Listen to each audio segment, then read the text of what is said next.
त्याच्या अंगावरील आकर्षक काळे पिवळे पट्टे मन मोहून घेतात, तर त्याच्या डळकाळीनं सारेच भयभीत होतात. अशा या जंगलाच्या राजाचं दर्शन घेण्यासाठी अखिल मानव समाज आसुसलेला असतो.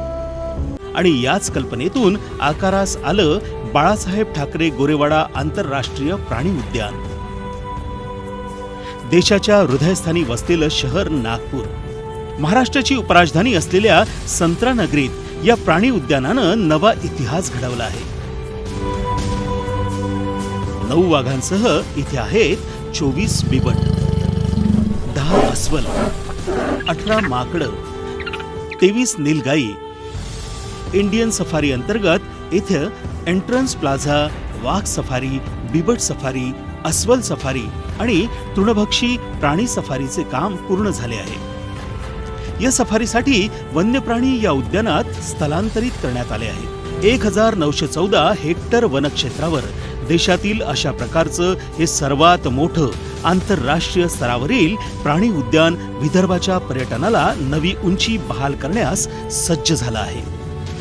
हे गोरेवाडा प्राणी उद्यान शहरालगत असल्यामुळं येथील वन्यक्षेत्राचे संरक्षण करण्यासाठी नागपूर काटोल राज्यमार्गाच्या दुतर्फा 21 किलोमीटर लांबीची संरक्षण भिंत उभारण्यात आली आहे. उंच उंच जाळ्यांच्या कुंपणात मात्र आपापल्या विश्वात मुक्तपणे वावरताना वन्यजीवांना बघणं हे या प्राणी उद्यानाचं खास वैशिष्ट्य आहे. प्राणी उद्यानाच्या सफारीसाठी बुकिंगची ऑनलाईन आणि ऑफलाईन सुविधा उपलब्ध आहे. सकाळी 7:30 ते 11:30 आणि दुपारी 3:30 ते 6:30 अशा सफारीच्या वेळा आहेत. जंगलामध्ये फिरण्यासाठी शनिवार आणि रविवार वगळता आठवड्यातील 5 दिवसांसाठी एसी बसला 300 रुपये तर शनिवारी आणि रविवारी 400 रुपये आकारले जातात. फक्त तृणभक्षी प्राण्यांच्या सफारीसाठी केवळ 100 रुपये प्रवेश शुल्क आहे.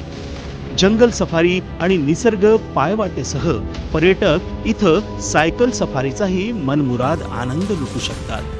मित्रांनो, चला चला चला लुटण्यास सफारीचा आनंद, बघण्या जंगल, वन्यजीव, तृणभक्षी प्राणी आणि रंगबिरंगी आकर्षक पक्षी.